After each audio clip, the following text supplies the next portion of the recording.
my name is Anna. Welcome to my new Skillshare class where I'm going to teach you all about blending and layering with watercolors, gouache, and acrylics. We're going to start this class out with a demonstration of supplies needed in class. I've created a chart for you to see the difference between mediums with demonstrations. This includes the differences between building up color and color mixing with each medium. I will also demonstrate how to paint gradients with each medium and color blending, and observe how each medium reacts to wet paint over dry paint individually. We will dive deep into layering and different ways to layer paint depending on each medium. And most importantly, background order. This is a #1 thing when painting with watercolors or acrylics or even gouache. How to create a dark and light background depending on the medium changes so much. And in the end, we will make a final project where we create the same painting using 2 different mediums of your choice.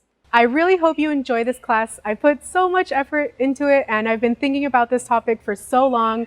Backgrounds are really tricky and I'm just basically answering a lot of questions that I've been getting online, and I really hope you enjoy it, and I really am excited to see all the projects that you upload, so see you in class.